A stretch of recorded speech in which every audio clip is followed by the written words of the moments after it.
ભલે ભલાના અમે પાડી દઈએ પાટિયા. પોતાના પાટિયા પડી ગયા છે. હું શું કહું, મારા ભાઈના લગન જાદી વાળીએ. એમના લગન છે ભાઈ, છોકરી નહીં જોઈ, કોઈ ઠેકાણા નહીં, લગન લઈ લીધા. છોકરીએ જોઈ લીધી, ગોરદાણા થઈ ગયા, ના દિવાળીએ ફાઇનલ લગન છે. એટલે મને કઈ કીધું જ નહીં, તમે મને કસાઈમાં ગણ્યો જ નહીં. તમને શું લેવા ગણીએ? તમે દરેક વખતે એનો સંબંધ તોડાઈ નાખતા હતા, એટલે આ વખતે અમે તમને બાકાત જ કરી દીધી. મેં ક્યારે ભાઈ એનો સંબંધ તોડાવ્યો? મારા શું લેવા એનો સંબંધ તોડાવવો પડે ભાઈ? આના પહેલા સંબંધ કર્યો હતો તો તમે ત્યાં જઈને શું કીધું હતું? તમારે કઈ જોવાની જરૂરત જ નહીં પડે. અરે મેં ક્યાં એવું કીધું તું? મેં એમ કીધું તું તમારે કઈ જોવા જેવું જ નહીં રે. બસ તો આવી રીતે થોડી કહેવાય. હા તો મેં એમાં કઈ ખોટું થોડું કીધું? અરે એ બધું છોડ ને, તું દિવાળીએ ક્યારે લગન છે એમ કે? કંકોત્રી હશે ને એટલે ખબર પડી જશે. અચ્છા વાંધો નહીં. છોકરી ક્યાંની છે, કેવી એ છે, બધું તમારે જાણવાની જરૂર નહીં. તમારે લગન કરવાના છે. બરોબર પાવરમાં જો એમ ને બધા, કઈ વાંધો નહીં.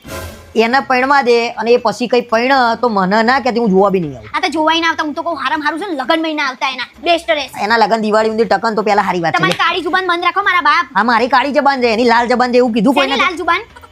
વિમલો ખાય છે એનું એ શું? તો એને બંધ કરી દીધું ગોરદાણાના 2 દિવસ પહેલા. બહુ સરસ. પણ તમે મારા ઘરનું ના જો, તમારા ઘરનું જો. તમારો ભાઈ જે પડી રહ્યો છે ને પૈણા વગરનો એનું કરો. અરે એના માટે તો બોલીવુડ માંથી હિરોઈન લઈને આવું તો કેજે. ઓહો બોલીવુડ નું હિરોઈન હમણાં એક છોકરાની માં લાવું તમે બેસી જાવ એવા. હા તો શું ખોટું જ ભાઈ? ચડ્ડી પે ગड्डी ઓફર. ઓહો હવે બોલીવુડ ની લાવી હતી ને એટલામાં આખો દિવસ જુગાર રમી ખાઈ છે. જુગાર નહીં રમતો બકા, એ 2-3-5 રમે છે. 2-3-5 તમારે બધાનું 2-3-5 કરીને જતો રહેશે ને ખબર નહીં પડે. આખો દિવસ પેલી હુવાવડી વહીની જેમ પડી રહેવાનું એક રૂમમાં. એ રૂમમાં નહીં પડી રહેતો, એ કંઈક મોટું કરશે. હજી ઊભી રહે તું. ભગવાનને પ્રાર્થના કરો કે એ કંઈક મોટું ના કરે, નહીતર આપણા હાથમાં કંઈક નાનું એ નહીં આવવા દે. મોટી કરવી છે. લગન તક તો હારી વાત છે. તમારા